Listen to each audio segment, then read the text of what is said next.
Hello, it is me. I am delivering the good news today that I have finished my script. So it's 37 pages long and I've bound it, and I look forward to having a good time right now discussing it. I'm going to see if I can do it all in one session, but if the face, the hair, the everything changes, it's because I couldn't, but it's a challenge, so I'm excited. So, King Henry VIII sucks ass. XO. This is a discussion on the reasons that King Henry VIII is responsible for everything wrong in the world today, by me. So King Henry VIII is an infamous figure across the European continent. He was a benevolent person who left his grubby fingerprints all over the entirety of history up until today.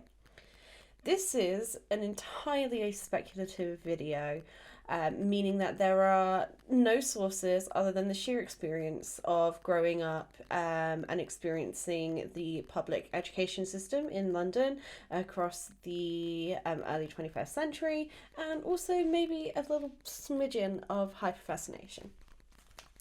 The trigger for this conversation was chatting with my friend Kane, who about learning about the Tudors in school, and an essay that he had to submit.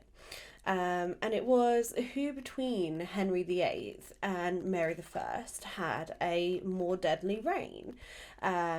This discussion sort of opened up lots of thoughts that we had, as well as the fact that really most of the Tudor reign was incredibly violent and had a high execution rate. Now, some of you may have seen my previous video series, which was a 3-part series regarding the same points that I'm talking about today. It was an impulsive video, spur of the moment video with no script, no timeline, and purely ran off of my head for about 40 minutes. The content that I have now may differ from what I've had previously, because I've now had the time to be able to sit and review and reflect on my thoughts and feelings about the information that I wanted to share. The amazing thing for me about experiencing time in a linear fashion is that we gather more and more history by the day. And that information is more accessible now across most first world countries, and second and third world countries. We're developing all the time. This means that my knowledge, perspective, and thoughts are changing every second as we progress. Disclaimer, big old disclaimer. The statistics that I quote are an accumulation of the history that I have learned over my entire existence, and that I've consumed so much content regarding the Tudor dynasty and King Henry VIII that I wouldn't be able to source anything anyway. Accuracy may vary. It's always best to continue your own research and to not take my egotistical word as gospel for the following discussion. My sources are myself for the most part.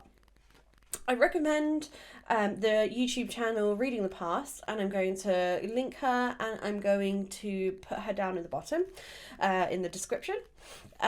She is a Tudor history expert. Her name's Dr. Cat, and she uploads numerous videos a month about different Tudor facts and stories. I think the one that she uploaded yesterday was about Mary Fitzroy, the wife of Henry Fitzroy, and sort of her impact in the Tudor era.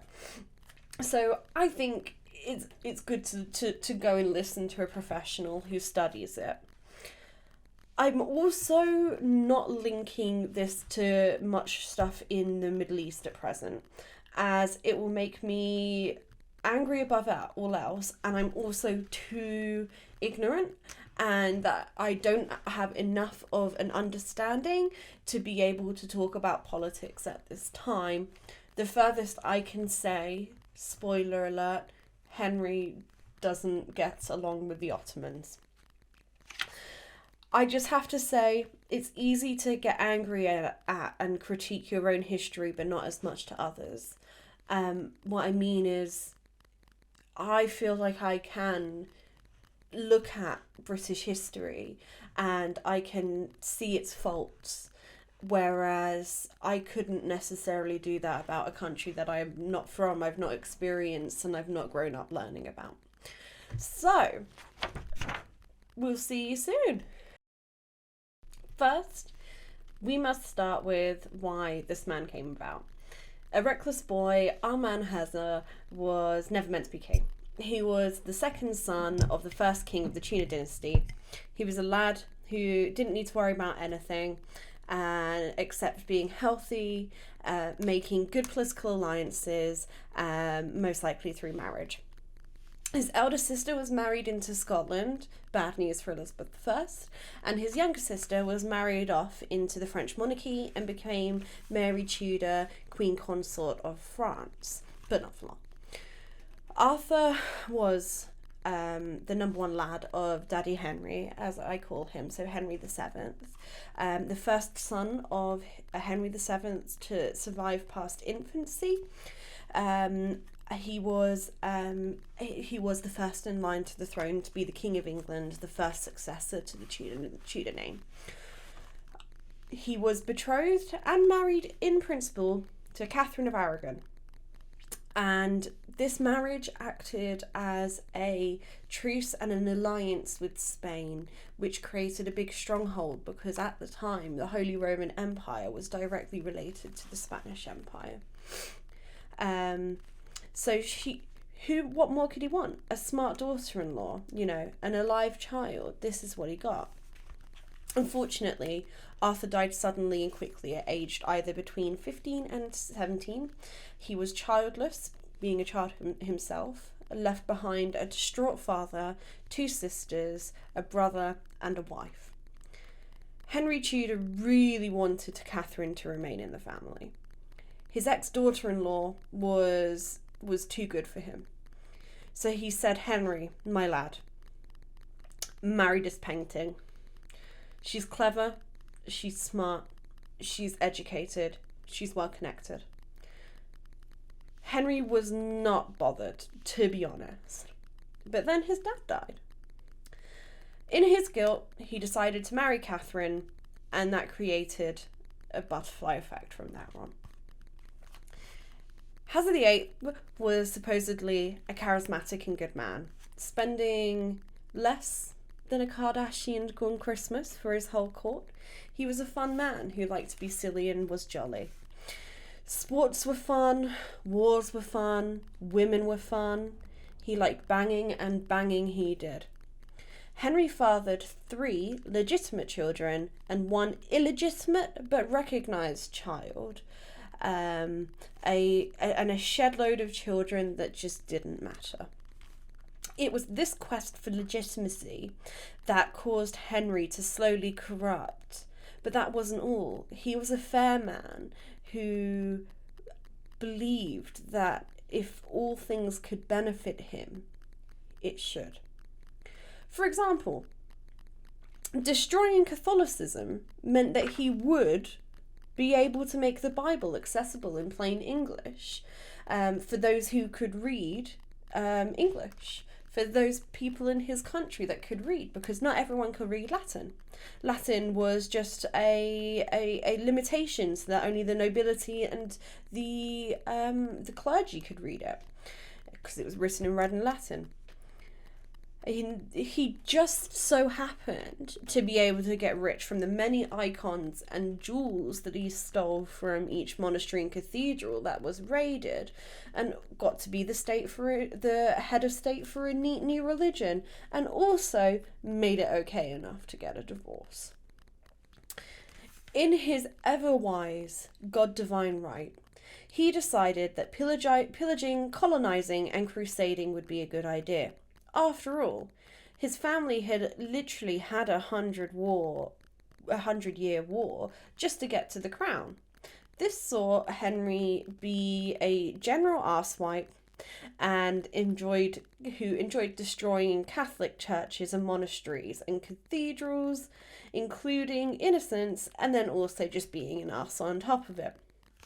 He erased many pieces of architecture and history, such as, again, these cathedrals, these massive cathedrals. Fortunately, things like the Doomsday Book survived and some of the, like, jewels and stuff, but it was destroyed, it was pillaged, it was burnt. Some sites of religious significance were even able to be dated as early as 5 AD. Or the 5th century AD, sorry. On top of this, Henry hated the French.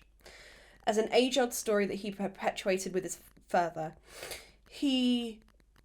even when he had been spending all of the money and England didn't have that much money left in the treasury, he still wanted to crusade to conquer France. And that's how he saw it. It wasn't just a war. It wasn't just taking over.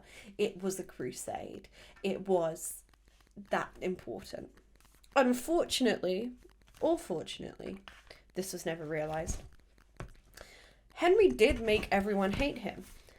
Even though he was a generally liked person, his love of war made enemies out of the French, Italian, and the Ottomans at the very least.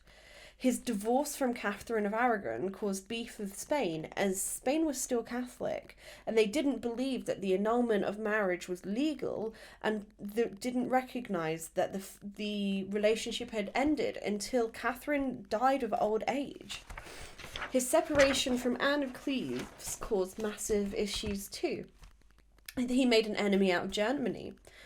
This being said, the marriage was never consummated, but Anne's virtue was damaged beyond belief. She was unable to return to her homeland after being made an embarrassment. She had to remain in England, but fortunately became the highest ranking noblewoman after Mary and Elizabeth. She did get a lot of alimony from him, as she should, for being the ex-Queen of England. However, it was still, Spain, Italy, France, the Ottomans, and the German Empire. 5 empires in Europe that he fought with. So, what does liking war, being violent, and believing in divine rights do? God complexes and colonization. The religious seeds that Henry began to spread grew later on. This made the Crusades more aggressive and caused Henry to issue the execution of many heretics. This included people that used to be close to him, as well as anybody who used to oppose him. He even executed two cousins that he banged. Complete ick. Those being Anne Boleyn and Catherine Howard. But on top of this, he was an absolute nonce. The youngest that Catherine Howard could have been was 15 years old when she married him. They were married for less than 2 years. Imagine being in her situation. You were young and being nonced by the King of England, the most powerful man and what was seen as the most direct messenger from God. It's impossible to say no. Then he kills her. Not only that, she was forced to see the executed heads of her lovers hung from Traitors' Gate in the Tower of London. This poor girl wasn't even able to be queen. No coronation was ever held for her.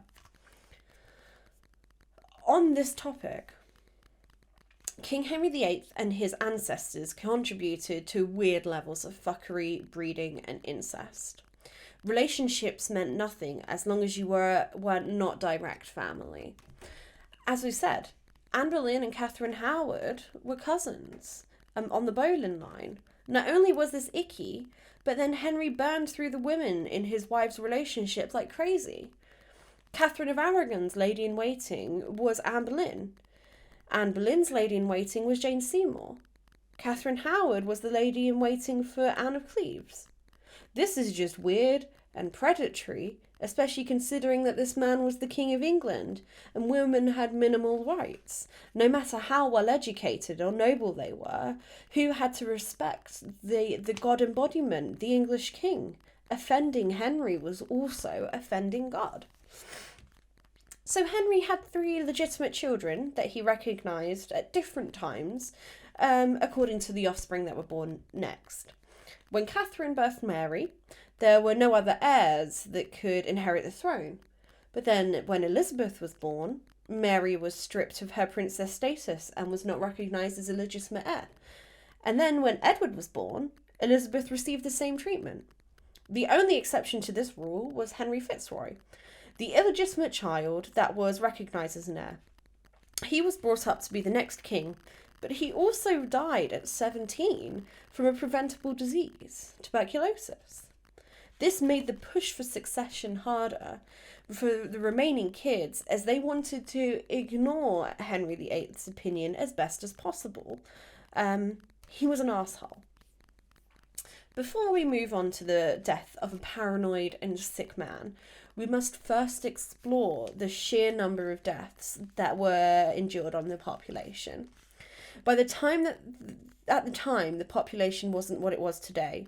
20 people dying in one village over 10 years would be considered a big loss. The population was also limited to a very small country. At the time, this was just England. No United Kingdom, no Great Britain, no British Isles. Nevertheless, Hazza fucked his population in the arse. From executions alone, 3% of the population met their maker in a gruesome way. This is roughly 51,000 people across the whole of his 40-year reign. On top of this, Henry Fitzroy experienced, as Henry Fitzroy experienced, there were still plenty of diseases that meant that people were kicking the bucket sooner than expected. Syphilis, typhoid, pox, tuberculosis, and the Black Death. Many people met their fate due to shit living conditions. Though the population was comparatively low to today's, there were still pockets of densities in slums and cities with people wishing for a better life rather than tending to the fields. Although the cities were also smaller, this still meant there was little space to breathe in poverty. In some instances, the Black Death was able to wipe out entire villages and towns even due to the contamination of the water supplies and poor hygiene. This is the second plague of significance that England experiences along this vein, but due to Henry's prolific executions, it doesn't get mentioned all too much. It is very ironic that Hazza was such a paranoid man. Although he would stop at nothing to get what he wanted, there was always a reason for him to get out of trouble. I want to divorce my wife because I should have never married her in the first place. It's not legally binding. The Bible says that not to marry one's brother's wife, and now I'm being punished. I must have loads of children to secure my succession, but you advised me poorly, etc. These are all veins of thoughts Henry had. He knew his bad karma was coming. He began to fear death, and his bloated, gout-ridden body could no longer handle being bricked in every night. He simply began to suffer and then died. The level of weird gets weirder when Hazza croaks. Catherine Parr, his surviving wife, moves on to her 4th husband. She has no children with any of her 3 previous husbands, and now has 3 surviving stepchildren, all of which are orphaned in technicality. One is even now the King of England. So in a rational manner, she marries Eddie Boy's uncle, Thomas Seymour. Elizabeth stays with Catherine for long term. She was in her early teens, and Catherine Parr became Elizabeth's legal guardian. However, it appears that Thomas nonced Elizabeth. He appeared to groom her and be icky in general, tickling her, being invasive, and just generally being a bit of a crook. Um, he he played into Henry VIII's lap to get power, and he was the uncle of the King of England. So it's arguably a reason why Elizabeth never married or sighed an heir, because she suffered at Thomas's hands. Her virtue had been taken by a weirdo who was her stepdad and her step uncle. Catherine expelled Elizabeth from the household when she realised the extent of the assholery and noncery that Thomas was committing towards Elizabeth. But it was too little too late. Elizabeth was shunned, and Catherine Parr stayed with Thomas. Unfortunately, Thomas then knocked up Catherine. Neither she nor the baby survived. This was her only opportunity at having her own child, and she passed away in childbirth. Rather than mourning, Nonsa too decided to try and marry Elizabeth, but she firmly said no. Something else that Henry was able to breed, apart from children, was extremism. While some may say that Henry died a British Catholic, implying that he never fully converted to Catholicism or Anglicanism, he paved the way for his children.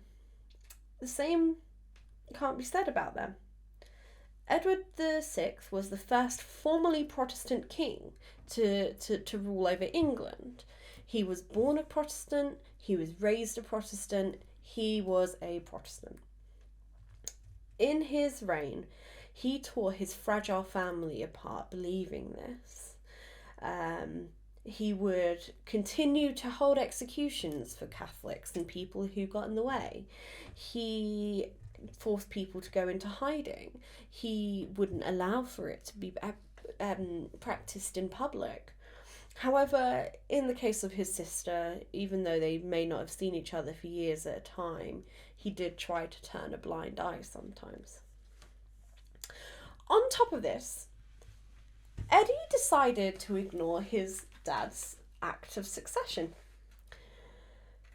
This changed the way that the lineup for the throne was.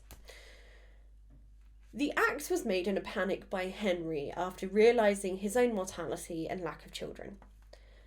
3 recognised children after 6 wives? That's not good enough. Edward decided to appoint his cousin, Lady Jane Grey, as his successor rather than Mary. She was to Edward and Edward's regent the closest pure-blood relative that he had. She was the granddaughter of Mary Tudor, the Queen Consort of France, and the granddaughter of Henry's favourite sibling. After all, Mary and Elizabeth had been made illegitimate for most of Edward's life. So that's it, right? Wrong. Due to the sudden ascension to the throne, Eddie was very vulnerable.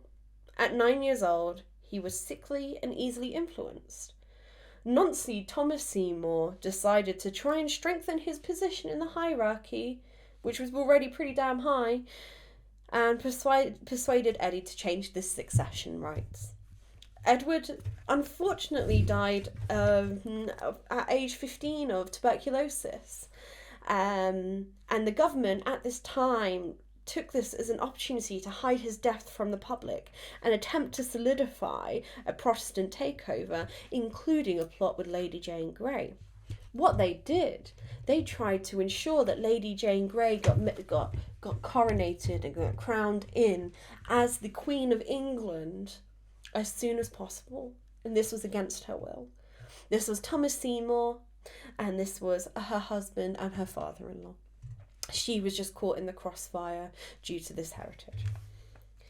Unfortunately, Mary and Elizabeth decided to team up as they disagreed with the succession of Jane, making her, Jane, be the 9-day queen. Due to a rise in the Protestant government, Mary was trying her hardest to prove that any uprising that formed was illegal and against the will of King Henry VIII, as it didn't follow the Act of Succession. Elizabeth tagged along at her chance to grab up the throne. Initially, Mary spared Jane from execution, but on the word of Thomas Seymour, John Dudley, who was also favoured by King Henry VIII, and his son Guildford Dudley, Jane was executed for treason. Fortunately, she had a private execution in the Tower of London, which was a simple beheading, unlike her in-laws and her husband, who were hung, drawn and quartered at Tyburn. Mary eventually came to power, but man, was she a traumatised asshole. Firstly, she makes the sovereign religion Catholicism and begins persecuting the Protestants as the Protestants had persecuted the Catholics. This resulted in her burning people at the stake for shits and giggles. She married Philip II of Spain. This was an attempt to strengthen the relationship between Spain and the descendants of the Holy Roman Empire, as well as repairing the relationship between Spain and England after the divorce and death of Catherine of Aragon. However, this woman was so insecure that she had 2 phantom pregnancies when she really wanted a family. She lived a very, very unhappy marriage. You can imagine that being orphaned, denounced, and murdering lots of people and not being loved by your husband would not leave you in good stead. Mary died of natural causes that seemed to be attached to some form of ovarian cancer, seeing as she stopped menstruating and had swellings of the stomachs. She died with no heir and a country in further political disarray. Her reign was only a matter of years. And Elizabeth took over the throne as the last remaining heir of Henry VIII, who at this point had massively failed at sustaining the bloodline he wanted. Elizabeth returned the country to be a Protestant nation, as that was her upbringing and one of the causes of her existence. Instead of behaving like her siblings before her, she decided to be more liberal and have a balance between the 2 religions. Despite this, she was often persecuting Catholics. You couldn't become legally ordained as a Catholic, and you couldn't go to a Catholic school, Rip Brother Sean. You couldn't do much. Furthermore, it was an act of treason to declare loyalty to the Pope instead of to the Queen of England. Although she truly didn't mind the Catholics, her issues lay with needing power. She had first-hand experience in the horrors of being picked up and dropped off whenever anybody else pleased. She wanted to make sure that the rug was never pulled out from under her feet. Lizzie decided not to kill Catholics as much as Edward did. However, around 200 people were executed for their religious beliefs across the whole of her reign. In addition to this, she had little regard for life overall. Although she kept her population healthy enough, she decided that it would be a good opportunity to expand England's soil. In this, they began to search for other lands, like America. The British Empire was beginning to emerge. Part of her success was the Sea Dogs. This was the naval unit that saw domination across the sea. This includes the defeat of the Spanish Armada. So what was the problem with the Spanish? Wasn't Mary married to the Spanish king? Yeah, she was. And so Philip felt it was okay to marry Elizabeth, as Mary never birthed an heir, quite simply.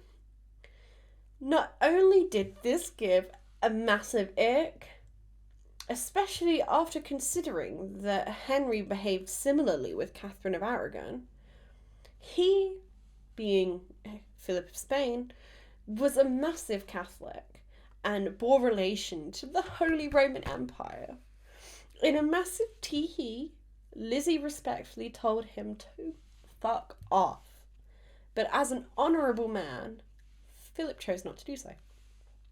He decided that now would in fact be the right, precise, perfect time to take over England, and he staged an invasion. The Sea Dogs said, "Square up, cook," and they served cunt. Philip did not win, and now he was an embarrassment, fucked over by two queens of England, no less. There were further beefs with political figures, including Mary, Queen of Scots, Elizabeth's paternal cousin. She was a strong Catholic and felt that England should belong to her, not Elizabeth, due to her descendants. Due to personal reasons, Mary ended up fleeing Scotland and living in England instead. Elizabeth, inheriting her father's paranoia, placed Mary under house arrest rather than providing her with immunity. She decided to get involved with a Babington plot, an attempt to assassinate Elizabeth. She got caught and eventually realised the plot had failed, and she tried to escape. Unfortunately, Mary was executed with authority from Elizabeth for treason.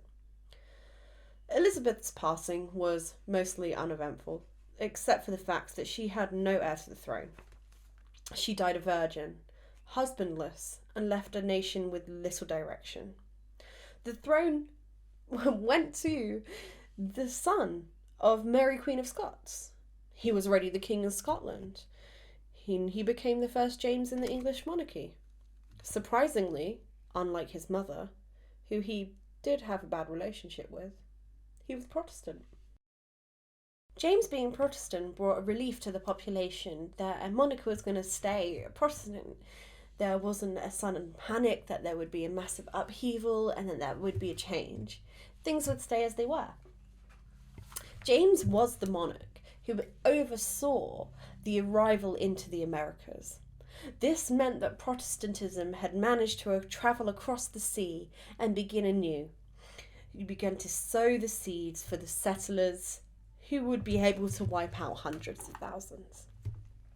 He thoroughly benefited from a stable economy, a nation from Lizzie, who had been trying to keep a nation strong before expanding viciously.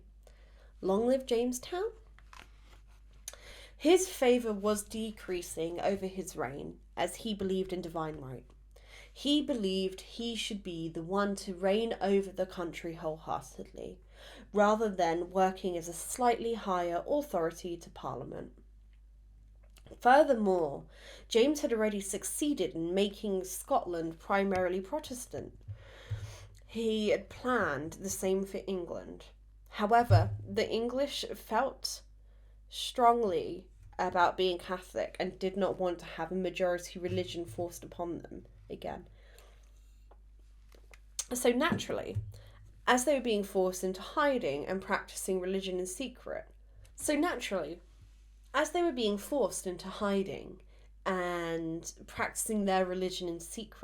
some Catholics decided to take this into their own hands. They'd been imprisoned for too long. Meeting at a pub, there are more options than to meet at a church. It's less suspicious than going to someone else's house.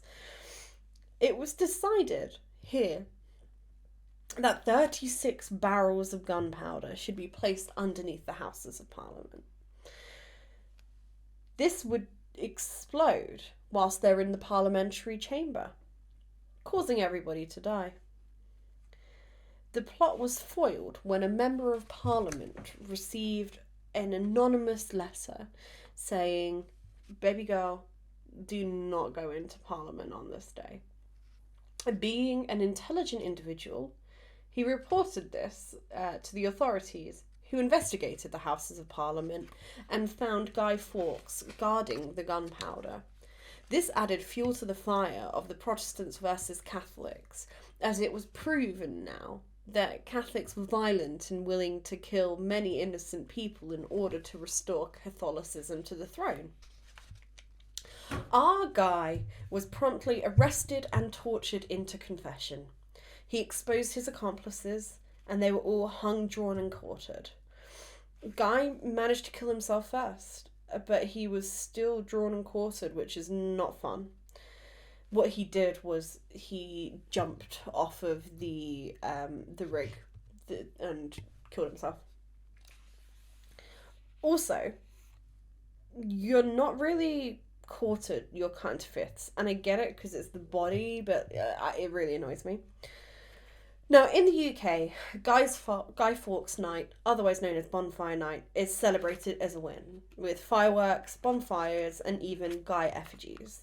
Catholicism was further demonised. Tangent here, Europe was being fucked by a war. This was a 30-year war, which was a large conflict between multiple countries and the Holy Roman Empire, because the Catholics and Protestants just weren't getting along. They were persecuted by each other, and James tried to stay mostly neutral, but he couldn't say much because he was Protestant. He was against Catholics. But wait, there's more. The British forces and settlers didn't stop in Jamestown. In the 1620s, the Pilgrims boarded the Mayflower and set sail for America. When they arrived, they founded the Plymouth colony in Massachusetts. This colony was a safe space for those who wanted to immigrate for a better life. The Pilgrims brought with them their religion with no pressure to adhere to Catholicism or not. But it wasn't strict enough to follow Church of England to a T. They were able to practice their religion freely. Alongside this, the indigenous child Wampanoag, I might be wrong, helped the Pilgrims adjust to the new climate and settle on the continent. They nursed for, cared for, taught for, and supported the Pilgrims to ensure that they survived. The Pilgrims and the Wampanoags celebrated a feast together once the harvest was complete the next year, as a gesture of thanks from the Pilgrims. And henceforth, Thanksgiving was born. It's such a shame, really, that the Pilgrims ultimately turned their backs on the Wampanoag tribe, resulting in assimilation and oppression. The lands and resources were exploited and resulted in further profits for the Pilgrims. This success was a further colonisation of America, and it went smoothly and boosted the British economy. James I died of natural causes, which is tragic but good enough. His son, Charles I, followed James's examples. He reigned with the belief that he was from God himself. They were the manifestation of God, and therefore the Parliament and his subjects should listen to him single-handedly. This was from the emerging democratic society's preferences. They didn't get along. This man then single-handedly decided that he did not need a parliament, and he just sort of cancelled it and just ruled it by himself. To add insult to injury, despite being brought up and reigning Protestant, Charles decided that he would also marry a Catholic. Was this an issue when you love a woman? No. But when you're killing them? Maybe. It made the public a little anxious. There was also the beginning of Plague 3, which felt like God's wrath. Not much to explain here, as people didn't like dying at random, violently, painfully, of a highly contagious disease that they didn't know where it came from. There was also the English Civil War, which was entirely fueled by Charles's stupidity and clashes with the Parliament and then Protestantism. I'm not well versed in the English Civil War, so please refer to this highly educational video, linked in the cards, probably down below. Enjoy. Ultimately, Charles I was executed, and a Protestant-led parliament was set up. Oliver Cromwell became the new leader, the Lord Protector, a little bit of a dictator, and he set up the Commonwealth. At the time of the execution, it had been anticipated that Charles would have to be restrained. To accommodate this, the block was only 8 inches from the ground. However, he'd been described as being eloquent and calm in his address to the public before his death. He wore 2 shirts to show that he would not be shaking from from the cold and that he wasn't a pussy. When he passed, he was promptly buried in St James's Chapel in Windsor Castle. This was a vault where Henry and Jane were buried, a temporary grave that ended up lasting centuries. It was seen as a sign of respect and compassion to the public who believed the king deserved a proper burial. He was even allowed to keep his head in the coffin, meaning that he would be able to make it to heaven, if he was judged to do so. It wasn't until the Regency era when the coffin was found, and his body had been presumed missing for a century. Oliver Cromwell continues to be a significant figure when it comes down to English politics. Although he's often demonised, he may have been what the country needed. He founded the Commonwealth of England, which was the name of the republic given, shockingly, to England, Wales, Scotland and Ireland. And the name would later be borrowed for the empire being a commonwealth. Being religious and stiff and an upright guy, his moral superiority was bang on and kept the Commonwealth stable. Pros of him: he was steadfast and stable. He had public approval. The people liked him. He didn't mind most religions. He let the Jewish people settle again, who had been forced to leave in the 1200s. But he wasn't really a fan of Protestantism, of offshoots of Protestantism. And he wanted to change the welfare and education systems and tackle poverty. His cons were he's a little smoochy little bit of a dictator.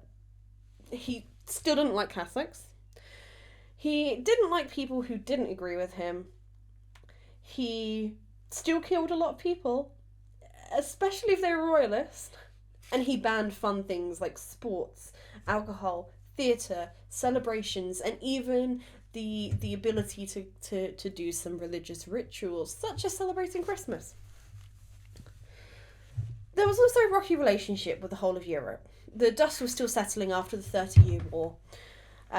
However, Ollie felt that his military experience was able to prove England's cause, and he continued to colonise America, Asia and Africa. The beef with Spain continued, as well as all the other nations. Ollie also decided that the way that trade was happening wasn't good enough, and made it so that those who weren't nobles could continue to profit. He maintained companies like the East India Trading Company, which was established by Elizabeth I, and allowed for the development of settlements like in Massachusetts, and created the opportunity to explore Africa. Good old Ollie passed away of natural causes. Although it's thought to be due to a lifetime of tackling diseases like TB and malaria, in a twist, his eldest son inherits the title of Lord Protector of the Commonwealth of England, but apparently he was a bit of drip. Cromwell was buried in Westminster Abbey, which is now saved for the creme de la creme these days. Richard Cromwell has been described as a spineless person who left politics without a backbone. He was inexperienced in the political sphere. He was unable to maintain an economy, and he ruined what his father built. In 1659, there was an uprising of people who didn't want to be ruled by him, quite frankly. He resigned from power the same year and settled into obscurity. And so the rats came out of the sewer. The royalists decide that there needs to be someone in charge. Apparently, a monarchy is better than a dictatorship. And the Restoration began. Charles II was promptly imported from France. He became the king and installed the restoration of power to the throne. Oliver Cromwell was promptly exhumed and ceremonially executed. He was hung at Tyburn, which I won't tangent on that bad boy, and then he was beheaded. His head was put on a spike and displayed at Westminster Hall. Then his body was later buried in a common pit with no record or marker where it was. To this day, we don't know where he was buried, except in the area known as Marble Arch, but let's be real, it's probably under Hyde Park. This was done to tarnish the reputation of Oliver Cromwell and act as some form of revenge against those who contributed towards the execution of Charles I. It was decided that Parliament would hold as much power as the king. The king could pass the bills, but not necessarily initiate them. The Parliament were also in control of the taxes and public funding. However, it must always be approved by the monarch. Charles II decided to learn from his father's and grandfather's mistakes. He aimed to provide the church with more religious freedom and allow religion to be practiced more freely. The Church of England was made the dominant religion again, rather than being Protestant. He did have some level of smokescreen in this policy. And despite on paper being more free, there were still restrictions on those who did not follow this religion primarily. It just meant that there were less repercussions for practicing under other religious sects. At this time in history, England, and Europe generally, were fucking pongy, and they were full of Plague 3. This was known as the Great Plague, and loads of people dying. This plague specifically saw the largest death toll to a bubonic plague, with approximately 100 deaths in a year. RG banned everything: kissing, going outside, going to funerals, leaving the house. You were punished if you broke these rules. 250,000 of the population of London died in a year-long period. It was ruthless. Then, whilst people were down in the dumps, the fire of London, the Great Fire of London of 1066 started on Pudding Lane. Though not many people died, there was still a massive amount of destruction to the city that affected trade, politics and religion. Over 100 different places of worship were destroyed. Something like 13,000 houses were destroyed. What else was to become a king who had been plagued upon his ascension to the throne with his population, and then a fire that started it, that basically eradicated it, destroying the old churches and allowing for the solidifying of the Church of England to be rebuilt? That, my friend, is God calling. The only other poignant action from the Charles was a bad one. Although he's quite often celebrated and enjoyed as a whole, being the king of bling and restoring the monarchy and being fun, he also introduced policies in England allowing companies such as the Royal African Company to engage in international trade. The Royal Charter allowed for these companies to trade in items like ivories, furs, gold, spices, and people. Big man Charles II liked women, he liked partying, and he liked marrying. However, he never sired a formal legitimate child. He did have children that he publicly recognised, but none that were legitimate. Unfortunately, when he died of health complications, the throne went to his little brother James, as Charles had no heir. A disappointing end to a turbulent life. So when James came to the throne, the population was a little bit upset, because he's Catholic. They've just spent all of this time having, a civil war, beheading kings, being Protestant, being Anglican. Now, some weirdo comes along and it's like, hey, I know I was raised Protestant. I know, bestie babes. But I love my wife very much. And she is Catholic. And she's allowed to do that by law, but I assure you, I only partake in the Catholicism in order to keep my wife happy. Yeah. I am an Anglican, please. You can expect that the Parliament and population were a little bit worried. Turns out, he also believed in divine right, and thought that he was a defender of Catholicism, and that a true return to the original monarchy before Henry fucked it up would be the best thing. He provided complete religious freedom to Catholics and other non-dominant religions at the time. So, giving people more religious freedom is a good idea. After all, it's been nearly 100 years of constant back and forth between the religious state of the country.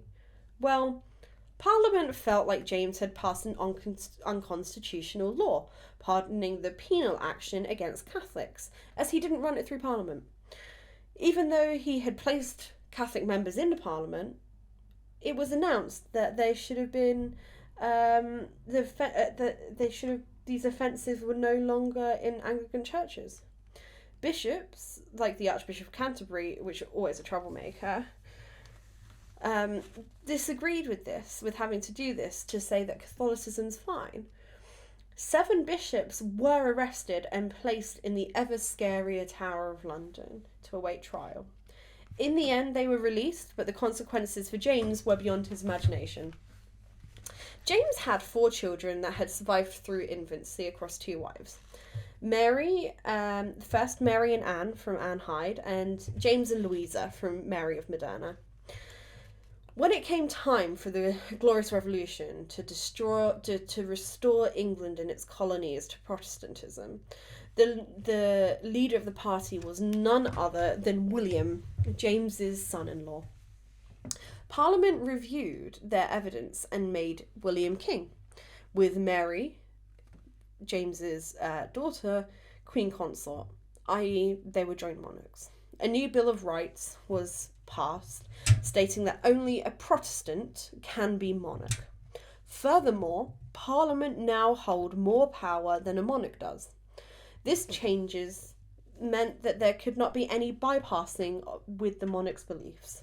This limited the actions on Catholics, who then continued to have a hard time. William also decided that he would get involved in beef in Europe.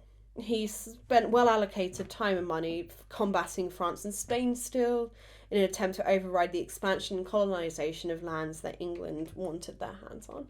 It didn't necessarily get anywhere, but he did it. Back in the colonies, Massachusetts was growing into a full state with numerous settled camps. Since the Plymouth colony, some settlements had been merged together to create a larger economy and settlement. This settlement became known as Massachusetts Bay and was essentially the whole of the coastline. Eventually, their own form of Christianity evolved, the child of the Church of England faith with a stern Puritanism.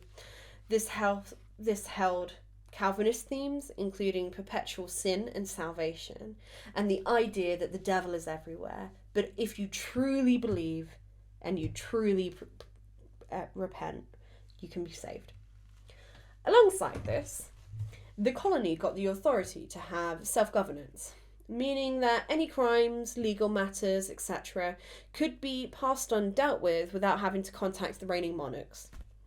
This meant that any issues could be dealt with in-house, and that any form of execution is justified for the biggest sinner, right? Some young kids decided to be silly little gooses and decided that they should announce that the devil is actually in Salem, right now, and that they are being the victims of a witchcraft. People were accused. Friends turned to phone, the biggest sin being aligning with the devil. No matter what your religion was or your background is. The trials took just over a year, where 20 people were executed, 19 by hanging and 1 by being pressed between stones. Many were arrested, intensely interrogated. Many people even died in prison from this. But ultimately, the whole colony felt the effects of religious mass hysteria in this instance, a shadow and a stain that will never appear, and a reminder of hysteria across the states forevermore. Eventually, William fell off his horse, quite literally, and died as a result of his injuries. Mary and William were unable to have children to survive through pregnancy and infancy, meaning that the throne was passed to Mary's Protestant sister, direct sister, Anne. Anne the First seemed like a kind and fair person who wanted there to be more harmony between the Church of England and other non-dominant religions. She saw a bill to pass legal cover and protections for Protestant nonconformists, e.g. Baptists, Quakers, etc., She was also the monarch who brought about the formal union between Scotland and England, formally creating the United Kingdom. And in this, the churches were also merged.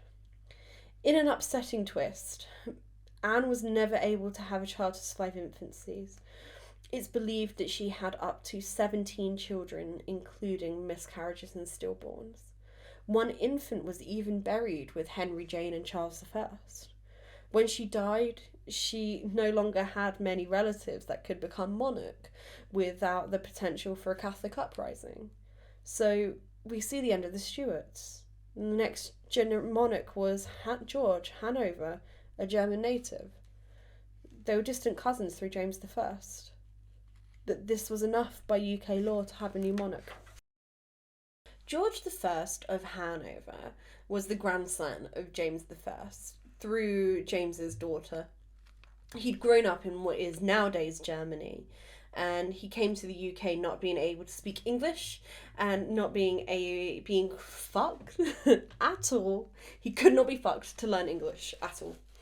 Instead, he relied on interpreters and advisors in order to communicate with his officials. In order to make his life a bit easier, George made a new role, notably being named the Prime Minister. At this time, this individual was a de facto leader, working on behalf of the monarch in the interests of the public and the government. Over time, the legality of this role and the authority changed to be what it is today. Sheer laziness has never benefited anyone so well. I am looking at you, Boris Johnson. Joris Bonson. George failed to get a strong hold over the UK. He was deemed too distant of a relative by the Jacobites. These were people who wanted to see a Catholic monarch return to the throne. In this instance, it was to instate James III, son of James II. George decided to curry favour with the courts and thwart any uprising. You were pardoned if you swore loyalty to the king, and you were punished if not. George did die on his way back to Hanover on one of his many trips. He potentially had a stroke and his throne was inherited by his son. It was overall pretty boring. George II was the son of George I. He was still born in Hanover. He was German by heritage, but he continued to try and bridge the gap between the religious nations. However, instead of having a little bit of peacetime, he continued to ensure that the UK remained Protestant and that America remained Protestant. In this instance, he continued wars against Spanish and French. He was still primarily Catholic. In America, there was more religious freedom for Protestant denominations like Puritans and the Quakers. And this even induced the Awakening, the Great Awakening, where religious status of America was just solidly set at Christian. Again, uneventful. George III was the grandson of George II. His father was Prince Frederick of Wales, George II's first son. His mother was a duke in Germany. George III had the longest reign of any British monarch up until this point. Very famously, this king ended up losing his marbles and having a regency era in the early 1810s. This is where his son, George, was acting as king on his father's behalf, as King George III was unable to make the appropriate legal decisions. Over his long reign, George III saw loads of changes to local and international tensions. Firstly, the American colony struck up a revolution. There were many clashes of ideology, particularly left over from the Great Awakening, as well as heavy taxes and clashing with the French, who were in fact building a relationship with America. As uprisings began occurring, the king then sent armed troops to help suppress any potential uprisings. Unfortunately, this led to higher tensions and the Boston Tea Party, which triggered the American Revolution. In this time, Georgie managed to unify Ireland, creating the United Kingdom of Great Britain. This was part of his legacy of colonization and set the paving stones on track for India, Africa, and the Caribbean. Finally, George IV took over the throne when his dad finally passed away in the early 1880s. Although his reign was relatively short, he'd had the authority for at least 10 years prior. George IV was good at spending money and designing palaces, houses, and enjoyed the finer things in life. He was seen as a man who liked money, women, and leisure above all else. Although George IV was not the reigning monarch of America anymore, the precedents that his family had set with the absolute Protestantism and the Great Revelations allowed for the founding of further sectors of Protestantism, such as Mormonism. This religion would eventually become one of the newest branches of Christianity, but ever so popular across the states. When George died, there were no sufficient heirs to succeed the throne. His most direct available heir was underage and not able to take the throne then. So we get William the Fourth. At the end of George's reign, we saw a level of Catholic emancipation. This meant that the Catholics would not face penal charges for being openly Catholic, but also permitted Catholics to be legal members of Parliament, seeing what James II had done. The effect of this emancipation was not felt thoroughly until the reign of William, but the decision was still there, providing a better quality of life for many. William also decided to abolish slavery. It was at this time a massive trade. You see the stories from America and other places. This was an attempt to bring more human rights to citizens across the British Empire. And at this moment in time, the colonies were still expanding and trade was rising between all continents. Upon William's death in 1837, Victoria then inherited the crown. Although she was not in a direct relation to William, Victoria was the niece of George IV. She was only 18 when she became queen, which provided lots of issues within her private life, including conflicts with her mother. Due to her own sorts of trauma, Victoria strived to be a successful monarch, deeply religious, lots of children, a good wife, and a good role model. Victoria also aimed to improve relations with Europe on her own terms. She married Albert in 1840 as a love match. He became Prince Consort because you can't have a higher status than baby girl. She provided a union between countries and ultimately known as the Grandmother of Europe due to her prolific family tree. This included the marriages of her children into the following monarchies, into the German, the Russian, the Spanish, Romanian, Greek, and Norwegian, just for her children.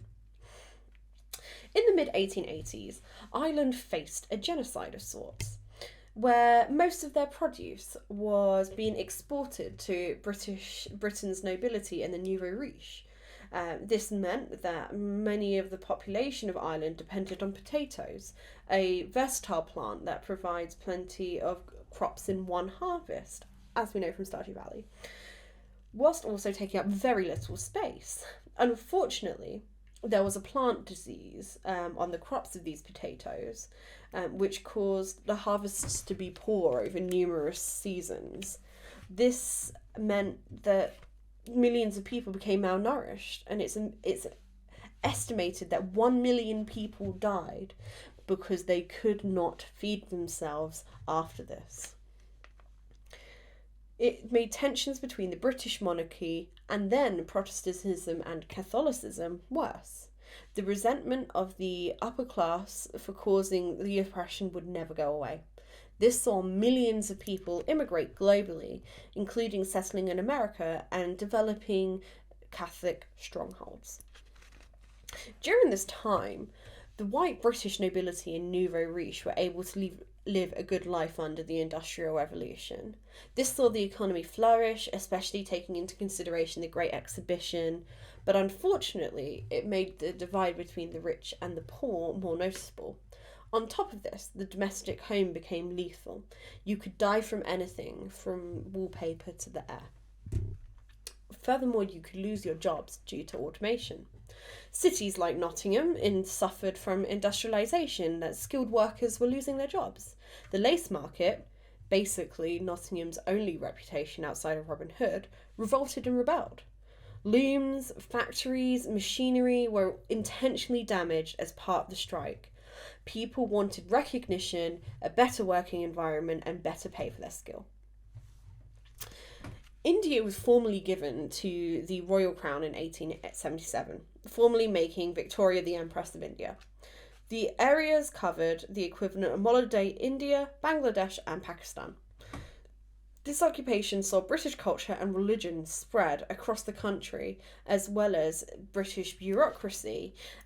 In this time frame, it was common for missionaries to travel the globe in order to share their religion, as this is fallout from colonization and believing that impurity and that sinning, converting you to a god, would save you from sin. Specifically, their god. Due to the effects of colonization at the end of Victoria's life, minority religions were no longer just sects of Christianity. Instead, the citizens of the empire would follow religion like Sikhism, Hinduism, Islam, Orthodoxy, Judaism, and Buddhism. In some places, these religions were seen as entertainment, such as Buddhism, and others demonized entirely. For example, the prejudice against the Jewish was still high and never really recovered from the 1200s. This extended to the point that when Jack the Ripper was around, he was rumoured to be Jewish or someone who had a higher morality than what the status of the slums of London were providing. It was in the 1860s that saw America attempt to become the United States. America at the time could be split into two parts, the Southern Confederacy and the Northern Union. Creating one whole country would allow for a union of the people. A supreme government could regulate and oversee each of the state governments. The Confederacy didn't want this, quite frankly, and with a dirty tactic, the Union decided to get more support. Abraham Lincoln provided the emancipation of Northern slaves specifically, which found their forces becoming supported. The slaves ran away from the South to become a free man in the North. Christian ideologies were also spreading further, as ideals were settling in now. In this time frame, the Mormons were now settling and spreading across the US, but in some places they were struggling due to the idea that polygamy was a bad thing, which some people still believe. The Mormons applied for the governing body to have a safe space, which was granted and is now in Utah, and Utah has since become synonymous with Mormonism. And I must also mention that the whole of the Donner Party and I can't even remember what it's called now. Yeah, mainly the Donner Party, the Oregon Trail. That is all the same thing. These are people who are desperate to share their religion and get to a new life, and they are believing in God and being exploited by other people, but they are believing that God will get them into the right place. And the Donner Party, unfortunately, felt the consequences of it. Victoria died after 63 years on the throne. She became the longest reigning monarch at that moment in time. Sorry, George. And saw such technological, cultural, and social change that her absence caused a level of insecurity. It was a sudden end to a golden age, forever to be immortalised and idealised. She succeeded in providing her virtue and having a strong hold on both the family unit and the world. Edward VII ascended the throne in his mother's stead, plenty prepared after shadowing her basically his whole life. His duty as the Prince of Wales came in handy at this moment in time, and he used the role to prepare himself to establish relationships and set examples for the other nations. Fortunately, Edward had a pretty low-key reign. His mother set a golden age that would last for many years afterwards. Creating the formal start of the Edwardian era, his reign led to a Gilded Age in America. The continuation of the Industrial Revolution brought about a significant amount of social changes. When it comes to his religion, Edward upheld the virtues that Victoria introduced. This saw him continue to bring about better working conditions, abolish child working ideas due to the idea that children are innocent and deserving of a childhood. There is now the belief that children are innocent throughout childhood until they're corrupted at the tween age. Now, it could be religious. You could believe that means that literally the temptations and, that it's at that point that the devil tries to take your child. Or it can just mean that you're worried about your teen and that they're changing as a person. This didn't stop the colonization across the great globe, though, even continuing into the isolated world in Africa and Asia. There was the beginning of the establishment of white Anglo-Saxon Protestants across the globe, who were either missionaries or settlers looking to convert and colonize. These people caused conflict wherever they went and continued to spread the word of God whilst damaging local populations. WASPs are primarily active in America, starting in the earliest 20th century. Following from the Victorian era. There were ever-increasing rates of racial hate crimes occurring. Unfortunately, most of these led to death from lynching, a trend that's yet to disappear, really. Although many slaves had been emancipated in America, they were not a population who were very well perceived and continued to be severely discriminated against. Even if you were a free man, you were still a black person. Or you were still a brown person. You were a person of colour, and that was a derogatory word. In 1901, there was the most significant birth ever, Edward Cullen. Birth 20th of June 1901. This is his era. Edward VII's reign was pretty short in the grand scheme of things. He unfortunately died in 1910, letting the throne pass to his son, George V. I really am struggling with butthole lips. I'm reapplying after every take. Every take. And it's already wearing off. Look, see? You can do it now. Look.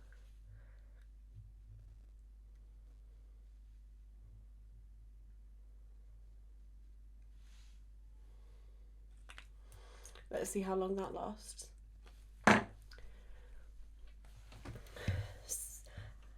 George V took over the throne at a precarious time. His cousins were losing favour among their populations.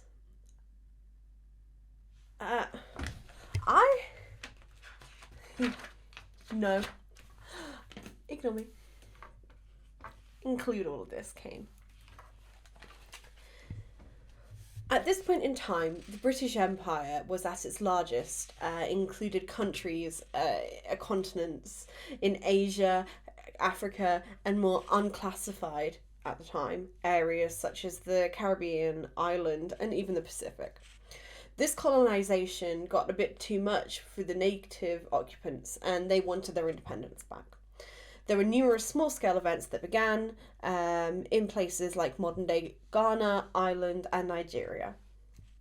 Due to numerous political alliances, when Archduke Franz Ferdinand was assassinated, leading to Austria-Hungary to declare war on Serbia, each alliance that had been built up across Europe had triggered. Germany decided to try and attack France and take over France first, and this resulted in trench warfare across Europe, from France to Switzerland, as well as on the Russian fronts. Even in colonised countries, many people were brought in to fight from all backgrounds, to defend the honour of their country and their empire. Religion was used as a tool to motivate and comfort all. There saw many changes in the alliances across the 4 unfortunate years that the war dragged on for. Italy moved from the Central Powers to the Allies in 1915. There was a temporary Russian and Central Powers alliance in 1917, and America even left its isolationism to join the war efforts in 1917. These changes saw more and more involvement politically and financially For example, America had been successfully trading arms to all parties involved up to a certain point. Then America decided that their moral obligation was, as per their manifest destiny inspired savior complex, to be intervened. Once America intervened and the Russian Revolution began, the Allied powers became stronger and stronger. One thing that was important and unforeseen from the world wars is the rise in anti-German perceptions. Understandably, the general population of the British Empire/Commonwealth, which was founded in the same year, felt very unfavourably to the German population. As a response to this, in 1917, George V changed his surname from Saxe-Coburg to Windsor,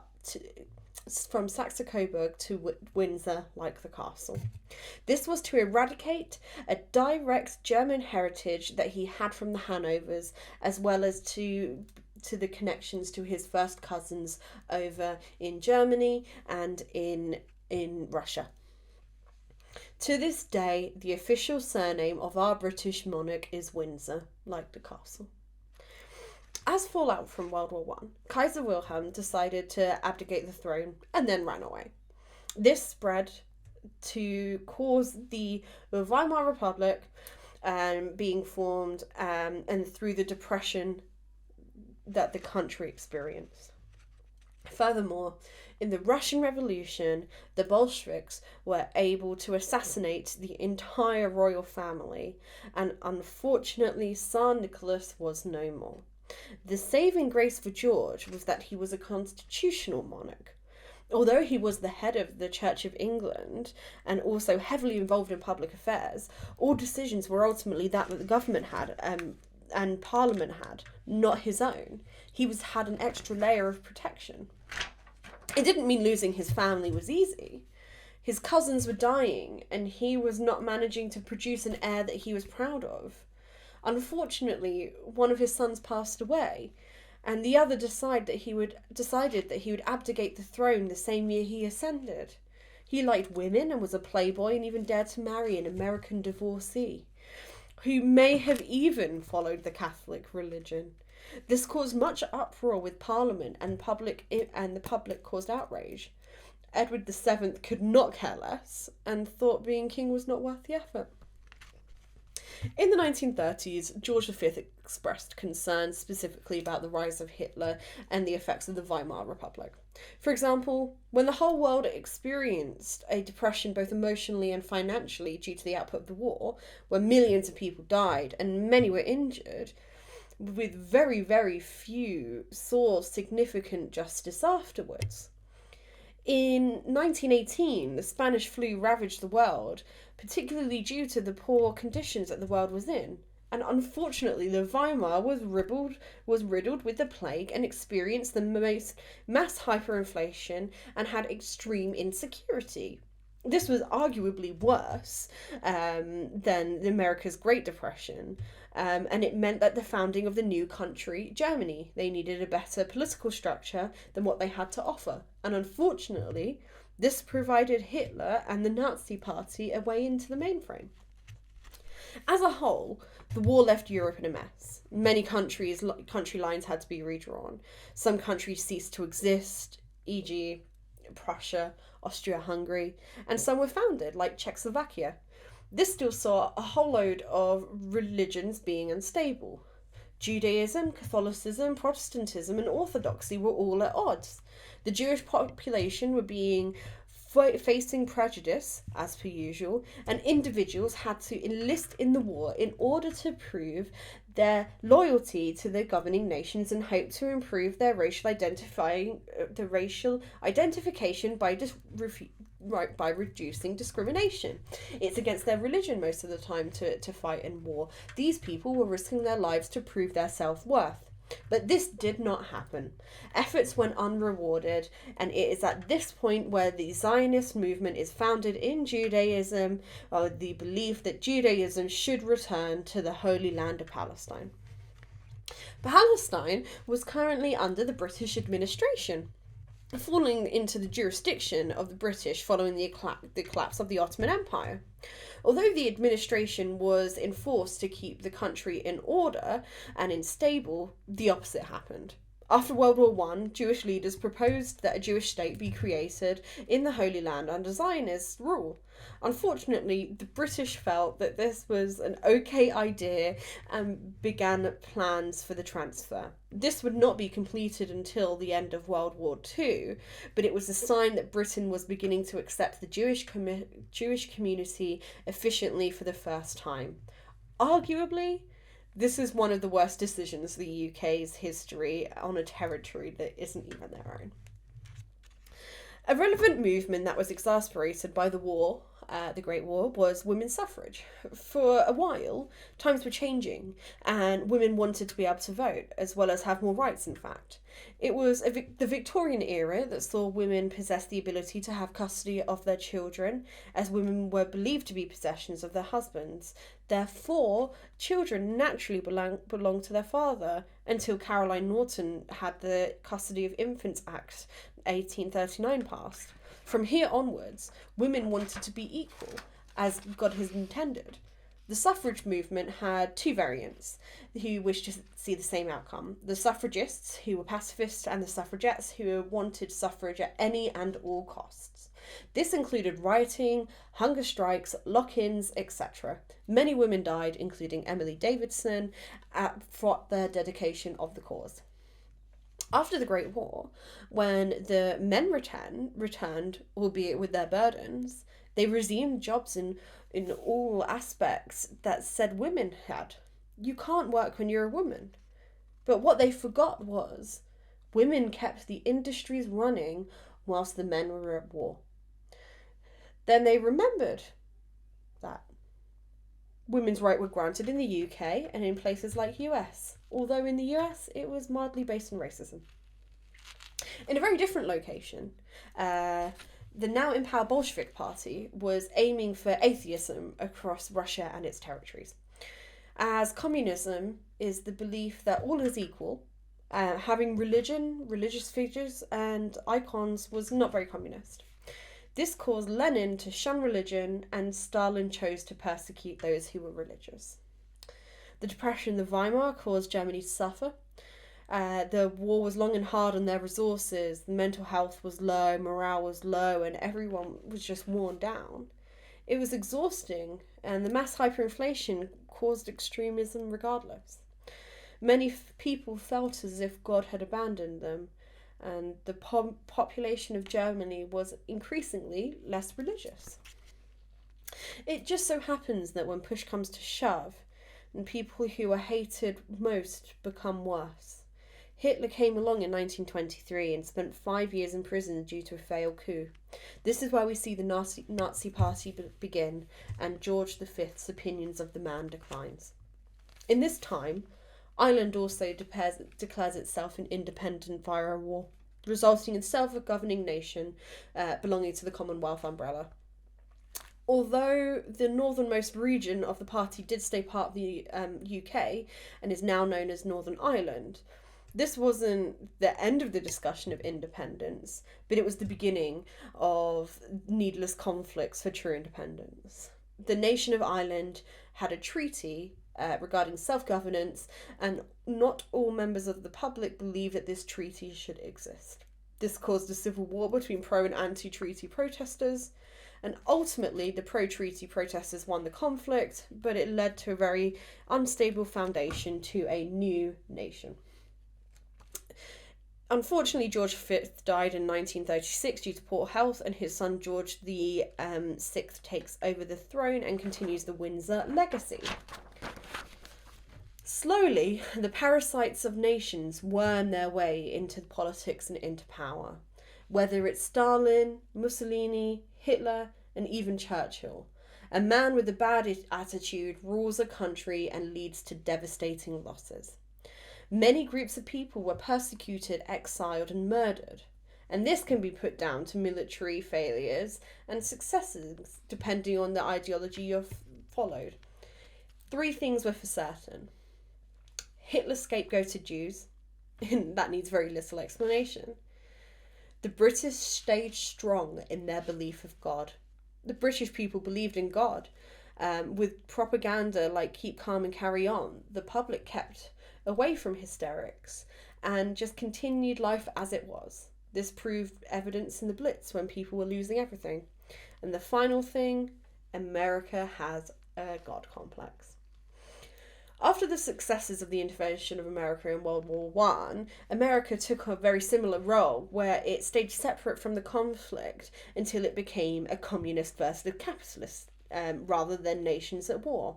Again, America holds a strong sense of justice, unless it's their own. Selling arms to bad people is okay, but killing the people with those arms isn't. We find that America had tried their hand at colonialism, but was often met with resistance. It was hard to find countries now that hadn't been colonized, but now it was more accessible to get around. It was more accessible to the lower classes, and people were gaining rights. But America felt that its toes were stepped on with the Japanese who were trying to expand beyond its soils. Japan was brutally invading countries like China, and also just generally committing acts of terror and unimaginable horrors on civilians. And the straw that broke the camel's back was Pearl Harbor, where America formally joined the war. At a similar time, America felt that they needed to help protect Korea and keep it as one united country. Ironic, considering the USA had been the Confederacy and the Union for many years beforehand. But they found that Russia and the Communist Party had already been involved. Worst came to the worst, and there was a very unsuccessful war that split Korea into half, with North Korea and South Korea formed and ended up representing the aiding ideology for independence. America was ultimately forced out of South Korea, but it's sort of just a question now. One of the most stupid things that's ever happened was the creation of the atomic bombs. America and Japan's beef was a little bit too intense, and war technology was rapidly changing. The American government had been looking into nuclear energy and weaponry and noted that uranium and plutonium was very effective at producing energy at a low cost. Atomic bombs had been tested, and they found that they're particularly good at killing lots of people, as it causes a lot of immediate damage to buildings and can vaporize human flesh from the sheer heat of the reaction. Furthermore, the residual contamination of the surrounding lands mean that it's basically impossible to rehabilitate an area, rendering it useless for all life. America felt a tad little bit cheeky and decided to nuke Hiroshima and cause massive devastation, and then felt like it wasn't enough and caused more mass devastation when they dropped a bigger plutonium bomb on Nagasaki. It's at this point that the Japanese surrendered the war, as Hitty Besley had already offed himself at this point. Many of the people who'd suffered across the numerous concentration camps were able to find refuge in neighbouring countries.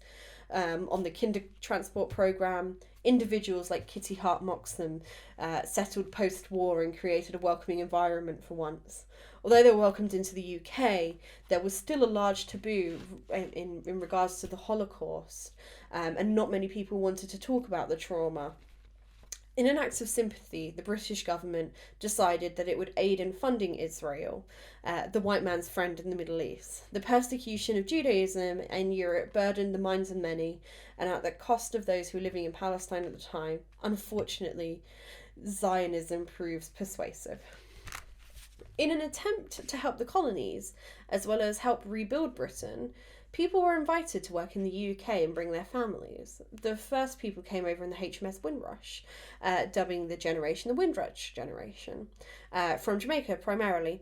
These were qualified individuals who were coming over for a better life and were academically recognised. They were nurses, engineers and doctors, coming over for a better life under their sovereign.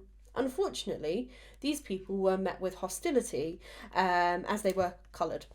They endured lots of racism and was not able to live a particularly fun life. Many harmful stereotypes were about, including that black men rape and pillage and that black women were inferior. The Windrush generation went on to have low paying jobs, racism perpetuating that they have low worth, yet also stealing the jobs of the lowest of British society. To add insult to injury, in 2018, it was announced that you had to prove that you or your descendants came from the Windrush movements, otherwise, you would be deported and lose citizenship. Dreamtaker says hello. She's come for section 9, Elizabeth II. At the point that Elizabeth ascended to the throne, she was in Kenya on a tour of the Commonwealth. At this point, Kenya didn't have independence from the British Empire and would not for at least another 5 years. The Commonwealth was maintained on an alliance and perks of the British Empire, without actually having to be part of an empire. It also provided nations with their freedom, as well as strong allies. The Cold War extended across a large part of the reign of Elizabeth, inheriting a foot in the conflict from her father. Now, Elizabeth is the perfect example of a constitutional monarch, providing a sense of superiority as the face of a government, but only being involved to pass bills and notions. Although the monarch must host diplomatic visits, there's no way to tell what their true political intentions are. They are primarily just keeping up appearances, such as touring the Commonwealth, etc. In this, we must focus on the relationship between prime ministers that were voted in by the public and the relationships that they foster instead. Over the course of Elizabeth's reign, the empire became smaller and smaller. Many nations declared their independence and split from the empire. This includes the return of Hong Kong, leading to conflicts between the occupants of Hong Kong and the Chinese government. The way it's portrayed to me, the citizens of Hong Kong had freedom and now they have to adhere to Chinese communist policies, and that is not what they want. They want to be able to self-govern now that they've been released. The British civil rights movement is slightly different from the US's due to the fact that the British Empire had to actively and safely decolonise their territories while still supporting their countries as victims. As mentioned, the immigrants who entered the UK from the Windrush / those who immigrated for a better life had a tough time adapting. In 1958, there was a lot of stigma around it, and you were struggling if you were an interracial couple. A woman got attacked whilst having a white husband in Notting Hill. The white men decided that violence should be an answer to this, and the two races conflicted in Notting Hill in London and also Nottingham in Nottinghamshire.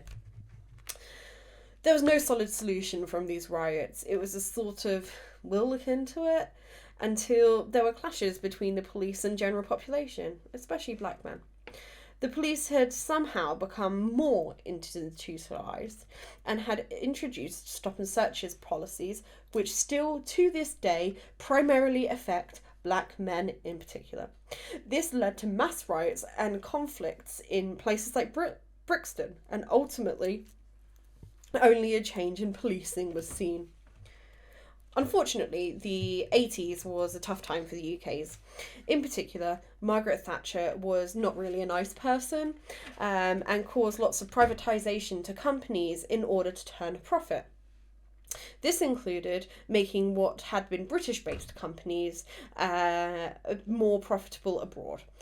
This meant that people lost their jobs, and with less access to job security, there's more hostility to others. For example, lower class and low income workers who would do menial labour, such as mining, were no longer able to. Whether this is due to health or safety, or the fact that fuel may have been cheaper elsewhere, it put an entire villages out of work, often who were already at the bottom of the food chain. They were the people where no jobs were left for them to take up, and instead of blaming the government, these people felt like it was the immigrants' fault who were getting these new jobs. Unfortunately, Thatcher did make it easier for people to become property owners. This was under the rent-to-buy scheme, where tenants had the opportunity to buy their home. Now, this sounds like a nice opportunity, right? Well, not really. These were either slum houses or apartments, and they were only owned shit houses, or even or even just leaseholds, so no freeholds. Furthermore, council housing was not being replaced for the units that were lost. So you were seeing a decrease in the amount of properties that were available for council tenants to rent. This didn't help the housing market, as there was then no incentive to buy or to rent to the lower classes, which ultimately couldn't work for one reason or another. The austerity would get to a large amount of the population. Ultimately, Margaret Thatcher worked towards the will of the few rather than the majority. Although everything wasn't bad, the public sentiment was strong enough to go to get Ding Dong the Witch is Dead to #1 in the UK charts when she died. There were also people wanting to make her grave/memorial a urinal. So what happened with the Cold War? The UK's involvement in the Cold War was primarily as an ally of the US, again, feeling indebted with the intervention of both world wars. Thatcher did foster a relationship with Reagan, in turn creating a strong wall in society against communist expansion. Formally, NATO was formed and intelligence was shared to all privy parties. The UK contributed to the Cold War by creating their own nuclear arms and weapons. As discussed previously, nuclear energy is extremely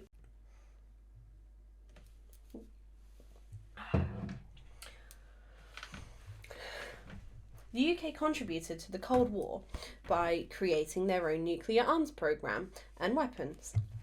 As discussed previously, nuclear energy is extremely cost efficient when it comes to weapons of mass destruction, as well as for nuclear power. Due to NATO and the UK's own investigations, data surrounding the weapons and power stations could easily be shared and safely worked. Part of the downfall of the Soviet Union may be due to the nuclear factory power incident in Chernobyl in Pripyat, where the Soviet spies took the information from NATO or the US about nuclear power and weaponry, but not everything, and made vital changes that would lead to the possibility of overheating/disaster. The UK would only arm themselves using systems like Trident. Each member of NATO would have the right to be able to arm themselves similarly. And this is what the Cold War peaked as. We've got nuclear weapons too, so what will you do? Unfortunately as well, we've neglected to talk about the Labour Party in the UK. This party came to fill the leftist slot that the Whigs outgrew. The Labour Party focused on bringing rights to labourers of working classes to protect their children, their rights and their lives. This was most notable as an opposition to Margaret Thatcher, as she was closing all the mines and, farming, etc. It's this that saw the rise of our man JC. Jezza Corbyn. Jeremy. It's basically as communist as you can get in mainline British politics. Always hated by the centre/right, but still popular. He's been the MP for Islington North since the mid-80s and remains so to his day. He fought against austerity and privatisation, and he opposed the New Labour in the early 90s and 2000s that included significant members such as Tony Blair and Gordon Brown, who were Prime Ministers, and then the Miliband brothers, who went on to campaign later on. New Labour are a more centrist Labour Party. They're aimed at less at social change and mirror the ideals of the Conservative Party, to be honest. This unfortunately included the support of the Iraq War, the Gulf Wars, etc. When the population voted them in, they didn't feel like this represented their true feelings. In 1990s Northern America, there was also another threat to Christianity, Satan. Similarly to the Salem witch trials, there was an external threat to the sensitive population. This saw the belief that there were cults and that schools were cults and people were cults, and that they were abusing children, partaking in cannibalism and having these deranged orgies or even paedophilic orgies. This applies to anything in life. It could be satanic music, like rock played backwards, or it could be art on photography, such as Sally Mann, who was prosecuted for her slice of life photography book, Immediate Family, as it featured child nudity. You could even be accused of noncing if you developed your own family photos in CVS and your child was nude, even if it's a keep picture of their first bath for a photo album. The media reported on this on numerous occasions, fueling the hysteria across the states. Even shows like Maury helped sensationalise this, with massive makeovers of teens who had alternative points of view, attitudes, and may just generally be rebelling. They were combative with their parents, and therefore there was Satan. This level of extremism was the last case we see of satanic propaganda in more recent times, but it has stained American history again. Thank you, Henry, for providing such a strong belief system. The 1990s also saw the monarchy take more of a celebrity role rather than as a power or authority. Was it still the highest honour to receive recognition from royalty? Yeah. However, the popularity was low and reputation lower. Diana had been the rose of the crown, a beauty and a woman with compassion throughout the AIDS epidemic, physical diseases, and wished for change in the world. She was seen as a good person who died and was treated under mysterious circumstances. Many felt that it was an inside job as fallout from their divorce. It was at this point where the royal family knew they had to turn their image around or risk being dissolved. Henry was also able to channel his ghost via our Lord and Saviour, Baron Greenback of the British Independent Party. Nigel Farage and some Conservatives led a campaign to separate the UK from Europe. Europe felt that being part of the EU meant that there were more rules that they needed to adhere to. Unfortunately, Brexiteers did win by a hair, and a recount was refused, and it weakened the pound, reduced freedoms of movement, but hey, our passports are blue. Good old Jezza ended up leaving the Labour Party in 2020 after becoming the head of the party, and he ended up defecting to a new, more leftist party. Labour had been accused for a rise in anti-Semitism during this time, with little proof to support it. This may be partially due to his leftist beliefs and that he is anti-Israel and anti-Zionist specifically. People think that he could have been a dictator, and also don't like him for this fact. And most importantly, he also ran my sister over with a bike on the Boleyn Road in the 2000s. Screw that man. As one would expect, any conflicts that a whole nation partakes in becomes mainstream. Sometimes propaganda reaches beyond the time period, such as the Keep Calm and Carry On posters. Reactions to social views at the time, such as Doctor Who with the Cyberman communists and the Dalek Nazis, or even the founding and popularization of music and social subcultures. Even in the 1500s, popular music set trends for entertainment. For example, Henry's Pastime with Good Company is technically England's first ever Christmas number one. Overall, music was primarily for religious expression, for the poor folk, and for indulgence for the rich folk. Theatres and cinemas were popular among one time, shared a common place for music. As technology like the gramophone and radio went on, music became more and more accessible. Noticeably, in the 70s, we spawned punk music, retaliation to the conservative government that was oppressing the poor and outsourcing manual labour, allowing communities to collapse. As mentioned, Maggie T was largely opposed to many people. Punk became a way of life that was dirty and the opposite of what these politicians were. This legacy directly put political agendas into recreational music. Punk became the father of the alternative scene, breeding more substyles and subgenres. Ska was popular as a fashion, as a fusion between races and cultures, finding popularity in the early 80s. Metal and harder rock became popular with technological advances. Pop bands with queer cultures like Queen, Culture Club and Wham at the forefront. By the 90s, music was both an enjoyable pastime as well as a source of political expression.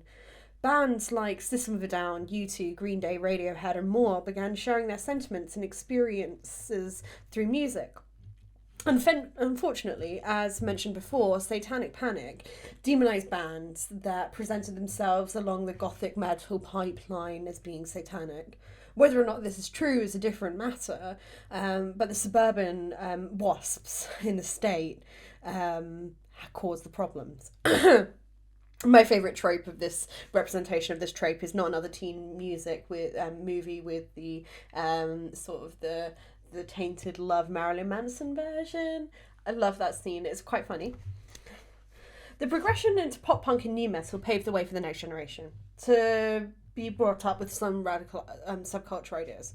We saw the rise of Linkin Park, My Chemical Romance, Muse, full of angst, even birthing the emo genre. In the instance of My Chemical Romance, Gerard Way, founder and lead singer, had been preparing for a career as a comic artist / cartoonist, spending plenty of time storyboarding. Then one fateful day changed the world. He witnessed 9/11 from a train. It was then that he thought music might be a fun avenue to take and birthed My Chemical Romance.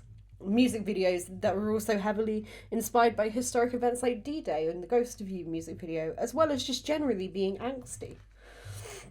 This angsty genre, paired with a strange yet vivid dream on a fateful night in 2003 of a man standing in the sunlight, shining so brightly he looked like he's burning from the inside out, or just really bedazzled. A vampire with his lover, that all he could think about was eating her. Pairing this with music, Twilight was born. A beautiful young adult romance that has strong Mormon undertones, black people becoming white, uncouth others, and even the Antichrist in Renesmee, that may or may not have slipped in from the author. We also cannot forget that Mayer fetishizes the indigenous Quileute tribe who actually exist in our real life universe. After assigning a fictional law to their very real beliefs, as well as using their lands as location of the book, would it have been okay if permission had been sought? Maybe. The thing is, permission was not sought. The tribe have not and will not receive funds from Mayer, despite using their likenesses, fictionalizing and fantasizing about them. Unfortunately, this falls into the oops, white people are colonizers category that Henry loved to see. Now, I will link down below the webpage to donate to the Quileute for Higher Ground movement, which is trying to move the Quileute tribe into a safer area to avoid floodplains and tsunamis to ensure that the tribe continues to be able to exist. That's down in the description. Twilight and its love arrow made for a perfect teenage girl infatuation bait. After all, who wouldn't want a super attentive, immortal, hot and sparkly boyfriend who thinks you're the equivalent of cocaine? After all girls like a bad boy. Inspired, the Master of the Universe fan fiction began to be written by Snow Queen's Ice Dragon, further exploring the intimate relationship between Bella and Edward, ignoring both of their desires to be abstinent until marriage. Like all good things, the fan fiction attracted many teenagers and adults to the target audience of Twilight, who gawked at the lewd content they saw. Saw that the story was getting lots of interest and ultimately decided that it would be a good money grab if Snow Queen Ice Dragon suited up under another pen name and ditched the Twilight elements and founded her own series. Master of the Universe was taken off the internet and promptly replaces with E.L. James's trilogy of 50 Shades of Grey. This time, the novel was aimed at a more mature audience who may not have sufficient content in their novellas. A film series was commissioned as the books were super sexy and people couldn't get enough. Rumours have it that cucumbers were taken to the cinema and promptly abandoned there after screening. This popularised smut in the mainstream and honestly can be considered the father of book talk. The main star of the film was Dakota Johnson, a charismatic, awkward actress who had been put to a very little acting personality-wise into the role. This propelled her into stardom and other movies. In this,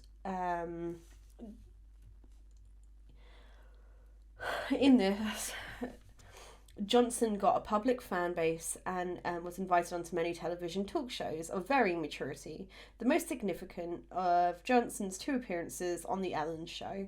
In these two shows, Johnson shows an uncomfortable energy around the host. In the second interview, Ellen accuses Johnson of not inviting Ellen to her birthday party, which was very, very petty.